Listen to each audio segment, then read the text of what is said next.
Hey guys, what's up? I'm Ryan from ExtremeTerrain, and today I'm here with a Rugged Ridge 13-inch Reflex Stubby antenna fitting all your 07 to 18 Wrangler JKs and your 2018 up Wrangler JLs. This is going to be for the avid off-roader who's looking for some extra peace of mind when they're hitting those trails to avoid any bent or broken antennas. This is a great upgrade for any Jeep owner that's trying to ditch the stock antenna for something that's not only more durable, but more appealing. This antenna is much shorter than the stock and way more flexible. This is one of the few options to choose on the website, and at around $20, I think it is a great bang for your buck. As far as install goes, I'm gonna give this a 1 out of 3 wrenches since you can install this in under 10 minutes using simple hand tools. With that being said, let's hop into the install. To remove the stock antenna, it's relatively easy. You're just gonna need a 3/8 wrench.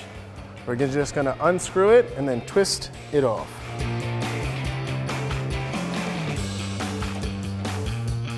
So we have our stock antenna uninstalled, which is a very easy uninstall, and we're just about ready to install our new Rugged Ridge Stubby antenna. However, since I have the two next to each other, I want to go over some of the features and just compare them.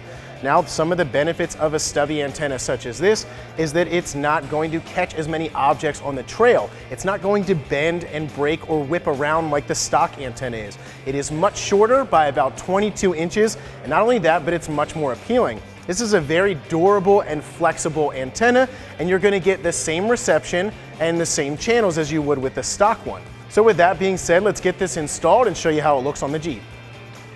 So to install our antenna, we're gonna need to install the adapter. Now, Rugged Ridge provides you with 2 adapters, so you're gonna need to choose the correct one for your Jeep. We're gonna install our adapter in our mount and then screw our antenna to it.